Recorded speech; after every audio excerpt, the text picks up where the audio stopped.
bagaimana memastikan bahwa online single submission ini tidak ada timpang tindih Pak antara pusat dan daerah, dan daerah ini mengetahui penuh terhadap apapun yang memang diberikan ACC atau approval oleh pemerintah pusat?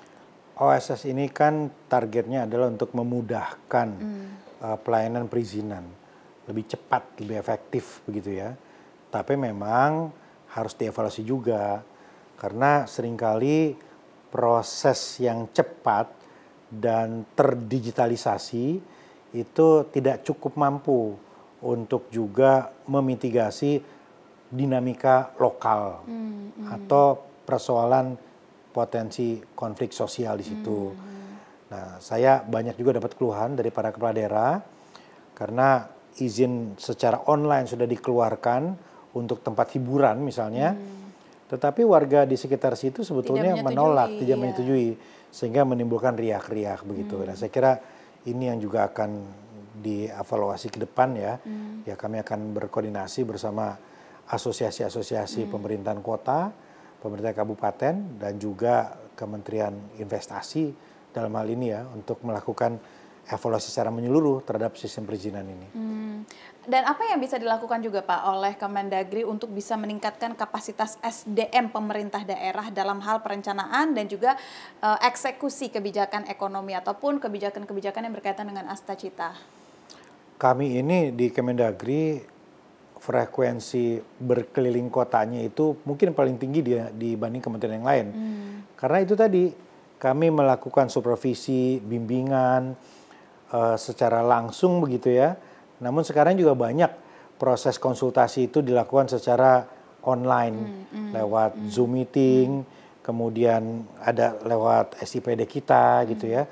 Jadi artinya proses capacity building, penguatan kemampuan aparatur itu terus berjalan. Itu menjadi bagian dari tugas pokok kami di Kemendagri. Untuk memastikan bahwa semua memahami tugasnya dan punya kualifikasi yang sama untuk menjalankan tugas-tugas. Walaupun sebenarnya nggak akan mudah ya Pak, maksudnya SDM di wilayah besar dan dibandingkan dengan wilayah-wilayah terpencil, ini bagaimana bisa menyamakan kualitasnya Pak, selain kapasitas building ini? Ya, kan begini ya, sebetulnya selain Kemendagri melakukan proses supervisi, mereka pun sebetulnya sudah punya mekanisme sendiri untuk saling belajar, untuk studi tiru misalnya. Ada kunjungan kerja, ada studi banding antar daerah. Kemudian ada juga yang difasilitasi oleh asosiasi-asosiasi. Asosiasi Wali Kota APEKSI, Asosiasi Kabupaten APKASI misalnya. Asosiasi Provinsi juga ada. Nah, ini juga melakukan proses-proses sharing best practices seperti apa untuk saling berbagi dan saling menginspirasi. Dan itu memang aktif selalu dilakukan? Aktif selalu berjalan itu. Oke. Dan satu juga Pak yang menjadi PR besar adalah inflasi di setiap daerah itu harus selalu terkontrol. Apa strategi dari Kemendagri untuk bisa mengendalikan inflasi pangan dan energi khususnya di tingkat daerah? Setiap hari Senin atau Selasa selama 3 tahun terakhir ini Kemendagri secara atau lebih dari 3 tahun saya rutin mengadakan rakor inflasi. Pakai Zoom meeting dipimpin oleh Pak Mendagri atau sesekali juga saya menggantikan beliau. Yang diikuti oleh kepala daerah se-Indonesia, juga oleh kementerian terkait. Kementerian Perdagangan, Badan Pangan, Biro Pusat Statistik, dan di situ dibacakan data-data. Kota A, ini inflasinya tinggi, penyebabnya apa? Oh ternyata bawangnya bermasalah, atau cabainya. Nah, ketika bermasalah, ketika harganya tinggi, kita akan telusuri lagi. Ini karena apa? Karena produksinya kurang, atau distribusinya misalnya, atau ada gagal panen, cuaca dan lain-lain begitu. Itu kita lakukan setiap minggu selama berapa tahun terakhir ini. Dan itu secara faktual berhasil menekan angka inflasi kita yang rasanya cukup stabil ya di bawah 2 itu. Saya pernah dengar Pak, kalau misalkan inflasinya tidak terkendali ada hukumannya katanya Pak ya buat daerah. Ya pasti ada evaluasinya. Kalau waktu kepala daerah itu masih ditempatkan oleh para pejabat yang ditunjuk oleh Kemendagri, maka nggak diperpanjang pejabat kepala daerah itu. Pak Menteri pernah kok melakukan punishment seperti tadi.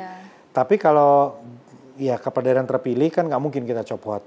Nah itu disurati oleh Kemendagri, diingatkan atau hukuman sosial itu diumumkan di rapat itu.